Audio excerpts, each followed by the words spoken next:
반갑습니다, 여러분. 예. 오랜만인가요? 예. 저는 맨날 설교하고 다니는 것 같은데, 예, 오랜만인가 봅니다. 오늘 설교 말씀의 제목은 죽음은 나에게, 생명은 너에게 라는 것입니다. 너 죽고 나 살자가 아니고, 나 죽고 너 살자입니다.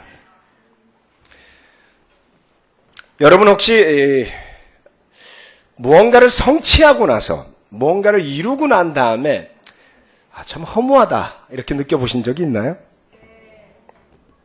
네. 우리가 살다 보면 열심히 살다가 가끔은 멈춰서서 내가 도대체 뭘 위해 이렇게 열심히 살았지? 라고 돌아볼 때가 있죠. 네. 한번 좀 생각해 보세요. 한동안 뭘 이루신 적이 없는 표정들 같아. 뭔가를 숨가쁘게 달려서 목표한 것을 탁 이루고 난 다음에 우리는 뭘 하고 싶나요? 다들 그 이야기 하더라고요. 축하부터 해야죠. 쉬기만 하면 뭐예요? 다들. 그래서 뭔가 큰 걸 이루고 나면 막 축하해야 될 것 같단 말이에요. 그쵸? 근데 막상 여러분이 기대한 만큼의 그 흥분과 축하보다가는 방금 말씀하신 대로 좀 쉬어야지. 예. 그리고 나면 뭘 해야 됩니까? 기쁨은 잠시고요. 또 열심히 달려야 할 일만 남는 거예요. 그런 여러분을 위해서 오늘 다 함께 말씀을 한번 보도록 합시다. 고린도후서 4장 7절에서 15절 말씀입니다.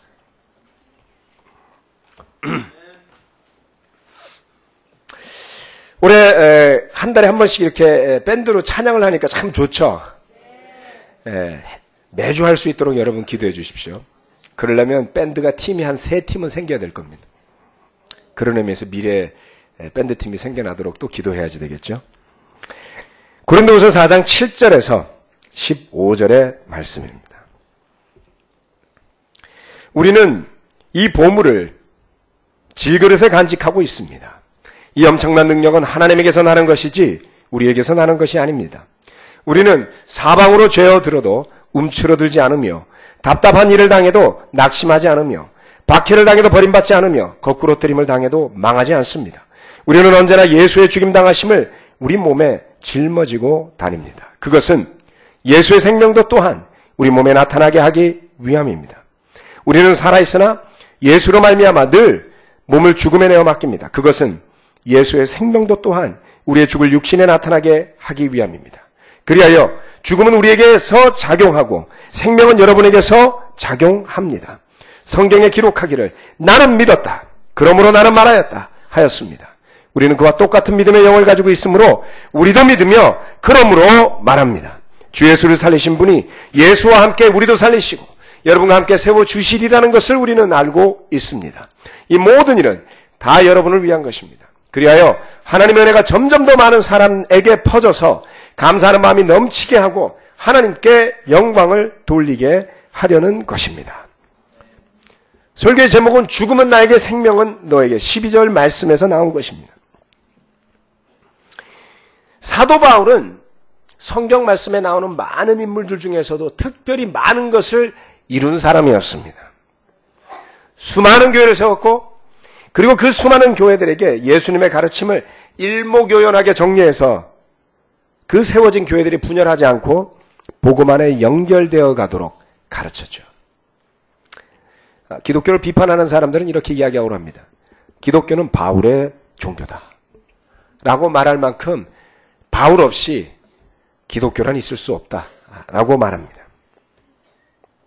그런 그가 자기 자신에 대해서는 과연 어떤 노력을 하며 살았던 것일까요? 그것은 바로 자신을 죽이고 이웃, 즉 형제 자매들이 또한 잃어버린 영혼들이 생명을 얻도록 하고자 노력하였던 것임을 볼 수가 있습니다. 어떻게 죽음은 나에게 생명은 너에게라고 말할 수 있었을까요? 첫 번째, 그는 엄청난 능력을 깨달은 사람이었습니다. 5절에서 6절 말씀입니다. 4장 5절에서 6절 말씀. 우리는 우리 자신을 전하는 것이 아니라 예수 그리스도를 주님으로 선포합니다. 우리는 예수로 말미암아 우리 자신을 여러분의 종으로 내세웁니다. 어둠 속에 빛이 비춰라고 말씀하신 하나님께서 우리 마음속을 비추셔서 예수 그리스도의 얼굴에 나타나는 하나님의 영광을 아는 지식의 빛을 우리에게 주셨습니다. 그가 엄청난 능력이 하나님께서 나온다라고 말할 때 그것이 무엇이었습니까? 그것은 바로 어둠 속에 비친 생명의 빛이었던 것입니다. 바울은 엄청난 능력이 자신에게서 나오는 것이 아님을 알고 있었습니다. 자신의 힘이나 자신의 경험이나 자신의 지식으로 결코 도달할 수 없는 길이 있다는 것을 깨달은 것이죠. 그 길은 바로 회개의 길과 십자가에 대한 깨달음의 길. 그것을 통한 예수님의 사랑을 느끼고 체험하는 것이었습니다. 그것을 말미암아, 그것으로 인하여 바울은 믿음으로 인해 변화한 자신을 보게 된 것이죠. 최고의 능력은 바로 이것이구나. 바로 이것이구나. 당대 유대인들에게 있어서 가장 헌신적인 그룹이라 일컬었고 학문적으로 가장 발달한 그룹이라 일컬었던 바리새파의 최고가 되는 것이 그의 꿈이었을 거예요. 그러나 그런 노력으로도 그런 헌신으로도 그는 회개라는 것에 한 발자국도 다가가지 못했습니다. 더더욱이 자신을 버려 희생하는 예수님의 사랑은 바보와 같은 것이었을지도 몰라요. 엄청난 능력. 그것은 단번에 잃어버린 사람들을 예수님께로 이끄는, 생명으로 이끄는 능력인 것이죠. 그 소식을 알게 되고 예수님을 알게 되면 그 예수님과의 사랑에 빠져서 죄의 길을 버리고 돌아서게 되는 능력인 것입니다. 저와 더불어 이곳에 있는 수많은 형제자매 여러분 모두 여러분이 바로 그 능력으로 새로운 생명 가운데 이르게 됐던 순간을 기억하십니까?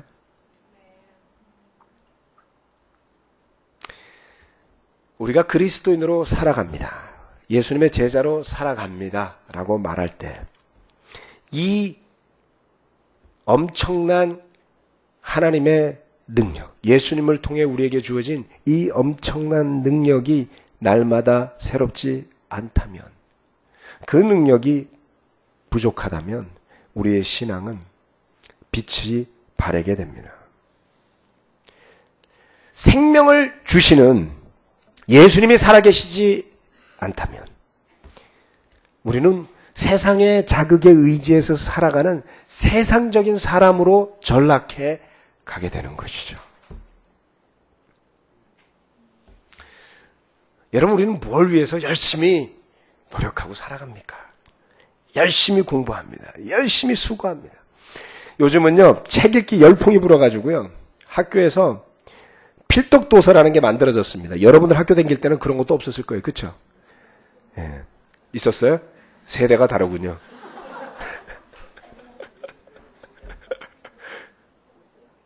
저희 때는 그런 거 없었어요. 책을 읽어라. 책을 읽어라. 예, 사람들은 책 읽은 것으로 자랑하고자 노력을 하죠. 그렇죠?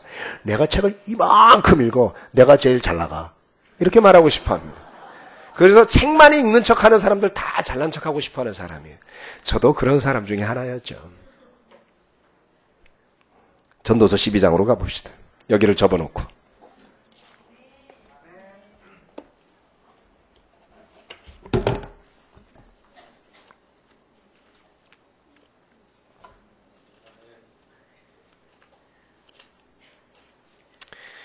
참 그 어리석음을 깨닫고 나서는 책 읽는 척을 안 합니다. 저는.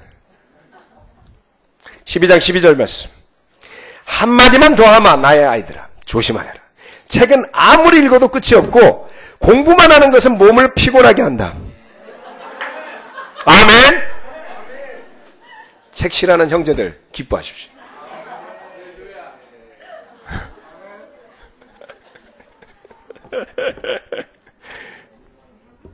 네. 여러분, 우리가 하나님의 엄청난 능력을 체험하는 대신에 자신의 힘과 능력을 의지해서 깨달으려고 애쓰는 게 얼마나 헛된지를 보셔야지만 합니다. 정말 요만큼도 되지 않습니다. 제가 그래도 목회를 이제 아직 20년이 채 안 됐는데 한 16년 했습니다. 16년. 횟수를 쉬어보니까 16년 정도 되는데 그 정도 했으면 많이 한 것 같은데. 그렇죠. 그래서 제가 뭔가 할 수 있는 사람인 것처럼 보이고 싶어요. 제 마음속에서. 근데 현실이 그렇지 않죠. 그렇게 자신의 힘을 의지하는 사람은 12장 8절 말씀을 느끼게 되는 것이죠. 전도자가 말한다. 헛되고 헛되다. 모든 것이 헛되다. 3번 반복하면 어떻게 되죠? 3 스트라이크 아웃이에요. 인생이 이런 거라는 겁니다. 헛되고 헛되며 헛되다. 예수님의 제자로 살아가면서 허무함에 빠지는 순간이 있습니다. 이 말씀 말고요. 여러분과 제가 허무함을 느끼는 때를 이야기하는 겁니다. 그것은 뭐냐면 바로 세상의 헛됨에 빠진 때이죠. 엄청난 예수님의 능력을 잊어버리는 때, 마음을 돌이켜서 여러분이 그리스도 안에 거듭나던 그 순간을 기억해 보셔야지만 합니다. 엄청난 능력이란 생명 가운데 거듭나도록 우리를 인도해 주셨던 깨달음의 순간인 것입니다. 지식으로 침례받지 않았습니다. 우리 교회 구원의 공식은 되게 쉬워요. 성경에 나와 있잖아요. 제자로 결심하고 회개하고 침례받고 죄사함받고 성령받고 구원받고. 말처럼 쉬운 게 어디 있습니까? 근데 그렇게 정답을 이야기해도 침례 못 받아요. 우리 마지막에 세례받기 전에 주는 질문이 까다롭거든요. 뭔가 마음에 안 들면 안 된다고 이야기합니다. 왜요? 그 예수님의 사랑의 능력을 체험하지 못한 사람은 그에게 침례란 무엇일까요? 종교적인 의식에 불과한 것이죠. 그래서 요새 성경 공부하시는 분들도 알더라고요. 여기서 침례받고 거듭나는 사람들이 너무 기뻐하고 얼굴이 변하고 이런 거를 봐서 그런지 성경 공부하고 나서 주중예배도 나오기 시작하고요. 주일예배에 빠지지 않고 나오고요. 심지어는 11조 헌금까지 열심히 하고요. 모든 모임에 나오기로 약속하고요. 성경 말씀을 날마다 쉬지 않고 엄청나게 보시는 분도 자기가 뭔가 부족하다고 느껴요. 왜요? 왜 나는 저 사람만큼 기쁘지가 않죠?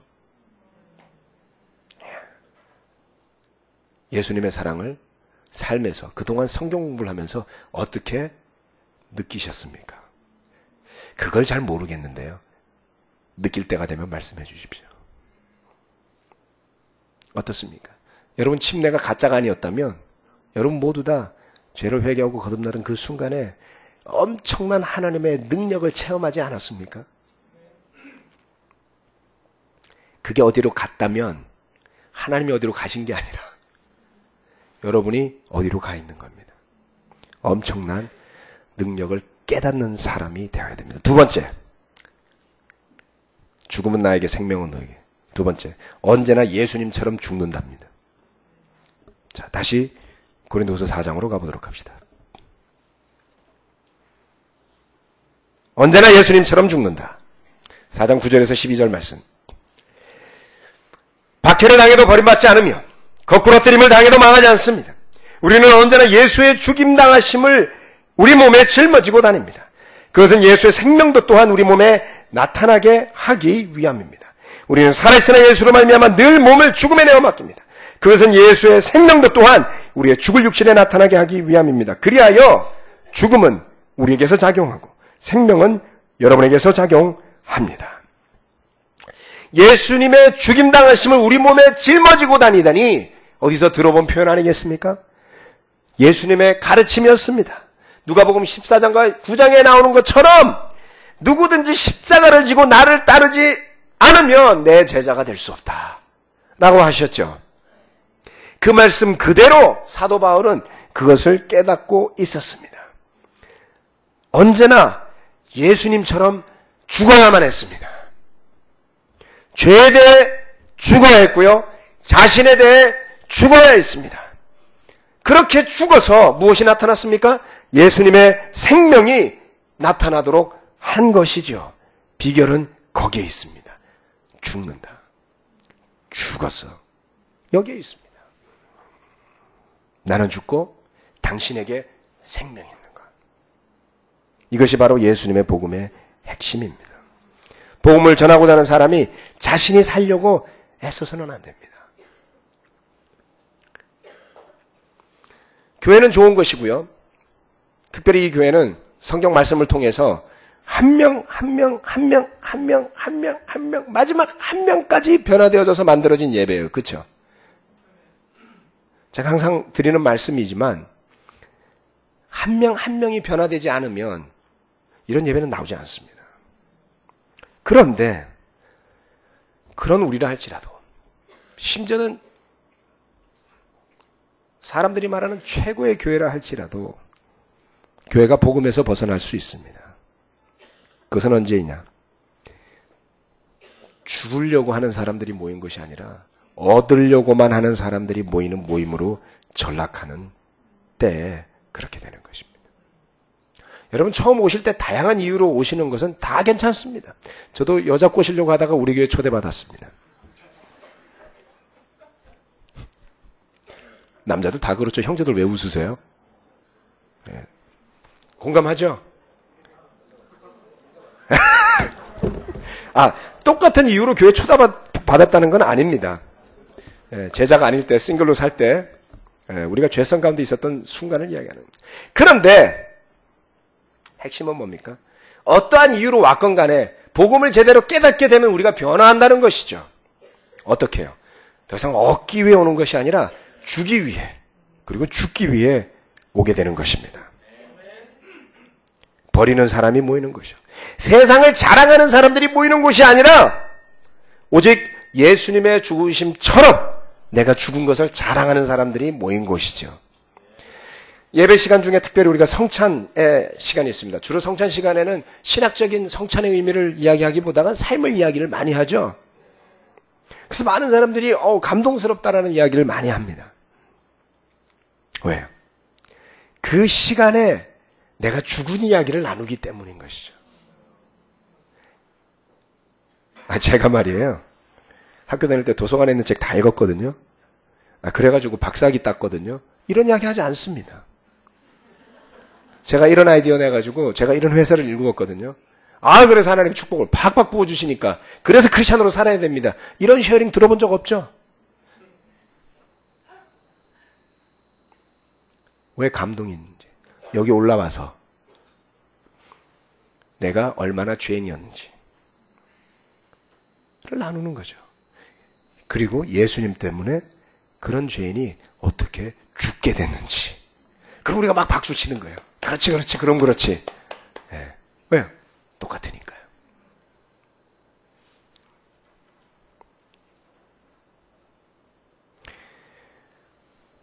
바울처럼 죽음은 나에게 라고 말할 수 있을까요? 제 자신을 돌아보면요. 죽을 때도 있고요. 살 때도 있습니다. 죽기는커녕 열심히 제 자신을 살리고 싶은 때도 있어요. 언제 그런지 아세요? 누가 날 무시할 때. 죽기는커녕 죽이고 싶죠.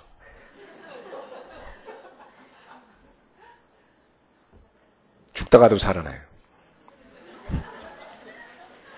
뭔가를 더 인정받고 싶을 때. 자신을 버리다가도 부글부글. 제가 결혼한 부부들한테 이야기를 했더니 아주 가슴에 와닿는 거예요. 부부싸움의 근본 원인은 뭔지 아세요? 자존심이에요, 자존심. 뭐 엄청 사랑하니까 다 줄 것 같죠? 다 줘요. 근데 자존심을 못 버려요. 그래서 둘이서 말다툼하고 딱 돌아서면 자존심 싸움이거든요. 누가 먼저 자신을 죽이죠? 인도자가 하는 거예요. 형제들이 해야지. 자매 무릎 꿇으려고 하는 사람은 심각한 자존심에 문제가 있는 사람이에요.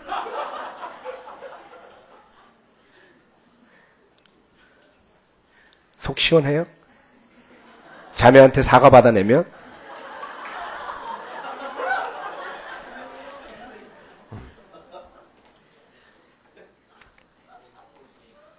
내 와이프가 나를 열받게 할 때 꼴도 배기 싫고 등도 돌아갖고 자요. 이렇게. 그러고 살면 뭐 할 거예요? 그래서 사과 받아내면 뭐 할 거예요? 제가 한동안 억울했습니다. 왜 100번 싸우면 내가 99.9%를 사과하지? 내가 목소리가 커서 오해받나 보다. 이런 생각도 해봤습니다. 뭐 사실은 99% 제 잘못이었어요. 근데 중요한 것은 내가 죽으면 아무 문제가 아닌 것을 내가 살고 싶어서. 여러분 뭔가 더 인정받고 싶을 때요. 내가 한 걸 왜 이해 안 해주지?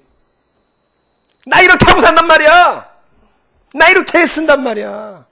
왜 몰라주는 거야? 살려고 발버둥 치는 거예요. 그러면 뭐가 남습니까? 악만 남아요.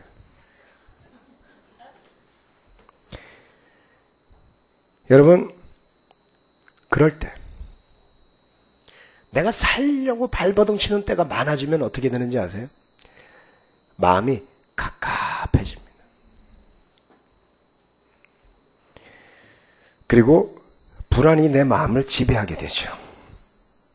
영적으로 답답한 시간을 보낼 때 상당한 경우에는 이처럼 내가 죽기보다가는 살아나서 발버둥 치는 순간이다 라고 보시면 틀리지 않을 겁니다. 복음을 받아들이는 순간 우리가 기뻤던 것은 단순히 구원을 받는 그것 때문에만 기뻤던 것은 아닐 겁니다. 우리가 기뻤던 것은 나 같은 사람을 위해서 하나님의 아들이라고 불리는 예수님이 죽어주시다니 믿을 수가 없다. 내가 그토록 같이 있었단 말인가. 그렇다면 나도 예수님을 위해 뭔가 해야지. 그 십자가에 눈곱만 치라도 보답하는 인생을 살아야지. 죄도 갖다 버리고 나도 죽겠다. 같이 물속으로 뛰어드는 거잖아요. 그게 침례 아닌가요? 가장 비겁한 사람도 최고의 의리파로 되살아나는 때가 침례 순간이에요. 그래서 깊이 있게 예수님의 죽으심의 의미를 깨달았기 때문에 우리도 남을 위해 희생할 수 있는 용기가 생기는 것이죠. 형제자매 여러분, 이 가을은 수학의 계절인지라 수학을 못 거두는 사람들은 초조해집니다.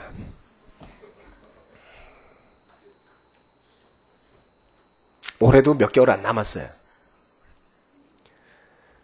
죽고 기뻐하시겠습니까? 살려고 발버둥 치다 불안하게 마무리를 짓겠습니까? 언제나 예수님처럼 죽읍시다. 누가 죽이려고 하면 그 전에 죽자고요. 그러면 죽이려 들지도 않을 테니까. 그렇지 않나요? 대부분의 싸움은 그거예요. 죽으면 죽이려고 하는 사람도 없습니다. 세 번째, 예수님처럼 부활한답니다. 13절에서 15절 말씀. 다시 4장 13절에서 15절 말씀입니다. 성경에 기록하기를 나는 믿었다. 그러므로 나는 말하였다 하였습니다. 우리는 그와 똑같은 믿음의 영을 가지고 있으므로 우리도 믿으며 그러므로 말합니다. 주 예수를 살리신 분이 예수와 함께 우리도 살리시고 여러분과 함께 세워주시리라는 것을 우리는 알고 있습니다. 이 모든 일은 다 여러분을 위한 것입니다. 그리하여 하나님의 은혜가 점점 더 많은 사람에게 퍼져서 감사하는 마음이 넘치게 하고 하나님께 영광을 돌리게 하려는 것입니다. 아멘. 부활을 믿는 자가 죽을 수 있다는 것입니다. 죽는 자가 부활한다는 것을 믿으셔야지만 합니다. 승리에 대한 이야기를 처음 시작해서 했습니다마는 우리 모두 이기고 싶습니다. 그런데 이 세상에 승자가 많습니까? 패자가 많습니까? 승자는 눈꼽만치 극소수고요. 나머지는 다 패자입니다. 에이, 설마 그렇습니다. 이 세상에서 승리하기는 정말로 어렵습니다. 얼마 전에 지난주 화제 뉴스 중에 하나가 신수지라는 체조 선수가 니들 정말 그러고 살 거야? 뭐 이렇게 글 하나 쓴 게 올라왔었죠. 이분이 누구였냐면 한국의 체조계의 이 희망이라고 불렸던 분이에요. 언제까지? 작년, 재작년까지. 그랬는데 소년제가 뜨고 나서 갑자기 이름이 없어졌어요. 이게 세상이에요. 여러분 수영선수 중에 박태환 말고 아는 사람 있어요? 조리. 아이고, 하늘 날아가셨어요. 네, 정달에 네, 좋습니다. 대한민국에 국가대표 수영선수가 몇 명이나 있겠어요? 근데 우리는 박태환밖에 몰라. 나머지는 어디 가서 말할 때 저 수영 국가대표 선수인데요. 너도 국가대표야? 이렇게 되죠.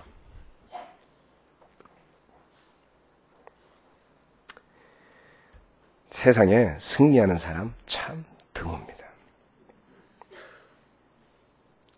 그런데 복음은요, 우리 모두를 승자로 만듭니다. 그리고 사탄만 패자가 되는 것이죠. 세상을 따라 살면 패배의식에서 벗어날 수 없습니다, 여러분. 그러나 복음 안에 그리스도를 따라 죽고자 하는 사람에게는 패배가 없습니다. 올가을에 저는 또 다른 부활을 보기를 희망하고 있습니다. 제 자신을 포함해서 한 명 한 명의 제자들이 새로운 믿음 가운데 부활하는 가을이요. 죽고자 하는 자는 그렇게 부활하리라 저는 믿습니다. 어제 가족들과 같이 우리 두 아들, 제 아내하고 같이 Real Steel이라는 영화를 봤습니다. Real Steel. 이 영화는 뭐냐면 패자로 살았던 한 복서가 아들과 더불어 고철 가운데서 찾아낸 로봇을 갖고 로봇 박싱 경기에서 유명해지는 것을 그린 영화예요. 영화가 감동이 있어요. 왜요? 패자 부활이었기 때문에 그렇습니다. 패자 부활. 그 영화에 보면 제우스라는 최고로 싸움을 잘하는 로봇가 있어요. 최고로 비싼 부품으로 최고의 기술자가 만든 최고의 로봇이야. 근데 고철 떠면서 건져 올린, 쓰레기 떠면서 건져 올린 건 9세대 구식의 로봇이야. 둘이 싸웠어요.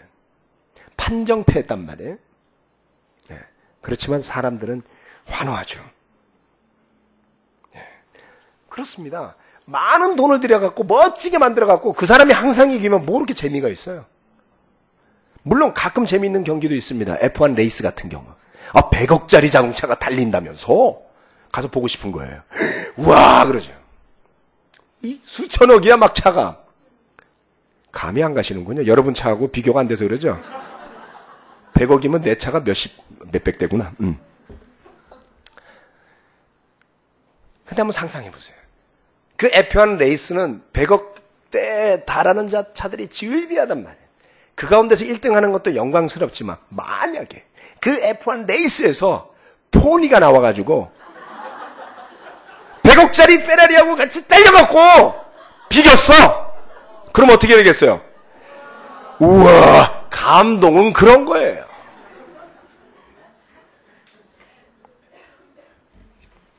그렇죠? 우리 또한 패자로 살았던 적이 있는지 모릅니다. 영어로 loser라 그러죠. loser. 참 어떻게 그런 느낌만 들어도 찜찜한 단어가 있을 수 있을까? loser.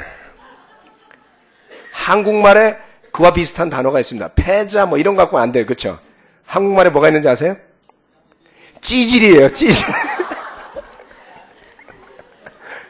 이거 번역 안 됩니다, 여러분. 하여간 루저도 찜찜하고 찌질이도 찜찜합니다. 때로는 실패를 반복하다 보면 우리가 거기에 순응해서 살고 싶어져요. 내가 그저 그렇지. 안 죽은 것만 해도 다행이야. 쫄딱 안 망한 것만 해도 다행이야. 이 정도만 해도 다행이야. 그러고 사는 사람의 눈빛에는 희망이 없어요. 저는 만나는 사람마다 물어봅니다. 당신이 정말 살고 싶었던 삶은 뭡니까? 그게 불가능할까요? 기도해 보셨나요? 아니요. 그게 뭔지를 기억하고 계십니까? 기억하는 사람은 하나님께서 그 길로 인도하실 수 있다고 저는 믿습니다.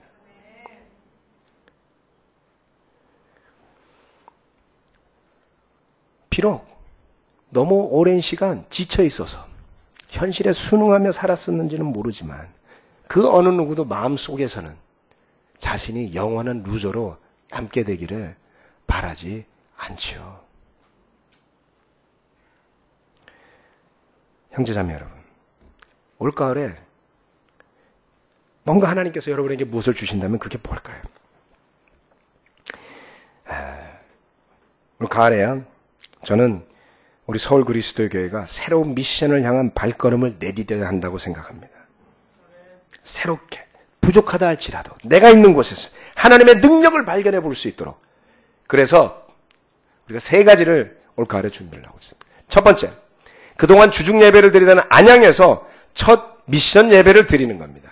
11월 6일 안양역 바로 앞에 있는 대림대학 아트홀에서 첫 예배를 드리게 됩니다. 그 자리에 가서 사진을 찍어 왔습니다, 여러분.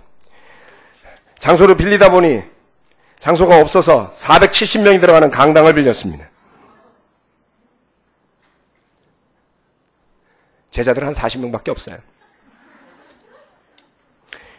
아무튼 싱글들이 와서 그 자리를 꽉 채워가지고 해주시길 바라겠습니다. 아멘. 그리고 수원에 약 10여 명이 넘는 제자들이 있습니다. 인천 인근에 약 10여 명이 넘는 제자들이 있습니다. 수원과 인천 인근에서 주중 모임을 시작하고자 합니다. 그래서 안양팀하고 수원에는 제가 지난주에 다녀왔습니다. 그들과 더불어서 찍은 사진을 잠깐 보여드릴 테니까 한번 보시고, 국가대표 음악이 뒷배경입니다. 제가 제일 좋아하는 국가대표. 네, 들어주시죠. 앞에 불 좀 꺼주시고 뒤에 앞쪽 다 꺼주세요.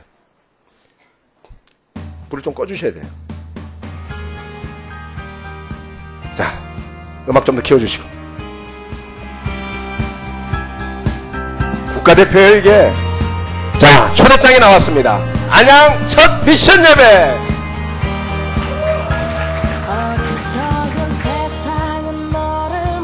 20만 원에 빌렸습니다.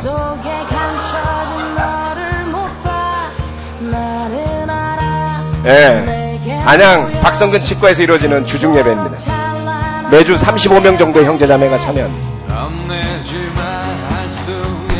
최근에 세례받은 김민수 형제의 큰형 김용수 형제, 수원 주중 예배입니다.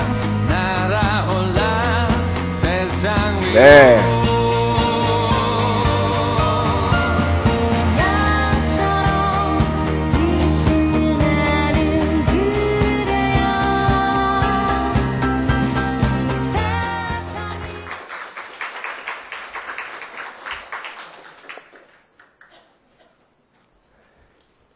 수원 주중예배 모임을 위해서 지난 금요일 저녁에 분당교회 임효정 목사님하고 저하고 같이 8시 반에 우리 이은영 자매의 집에서 만났습니다.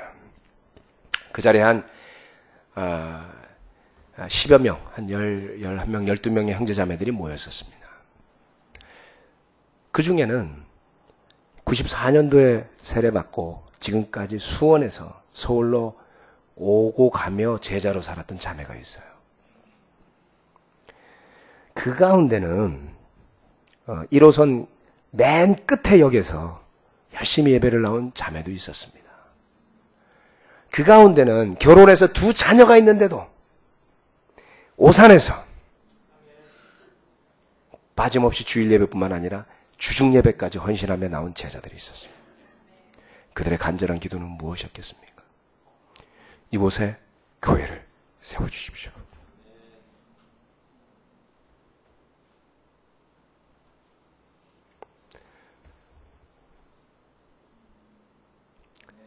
제가 큰 감명을 받았습니다.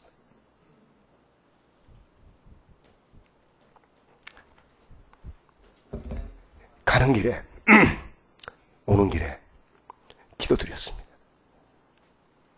이렇게 수고하고 헌신하고 인내한 형제자매들의 기도를 들어주십시오. 저나 여러분은 그들만큼 기도하지 못했을 거예요. 참으로 감사했습니다. 왜 내가 죽고 네가 살아야 하는지요? 바로 그런 이유 때문입니다. 그 먼 곳에서도 제자로 사는 것이 기뻐서 헌신하기를 포기하지 않았던 형제자매들의 용기를 보면서 우리가 다가가야 할 수많은 이웃을 다시 한번 떠올리게 됩니다. 여러분, 할 것이 많지 않다 할지라도 포기하지 말고 기도해 주시기를 부탁드립니다. 아멘. 할 수만 있다면 조금이라도 더 힘을 보태서 잃어버린 영혼들에게 우리가 다가갈 수 있다면 바로 그때 다시 한번 하나님의 엄청난 능력이 우리 안에 살아나리라 저는 믿습니다. 11월 6일을 위해 기도해 주시길 부탁드리겠습니다. 말씀 마치겠습니다.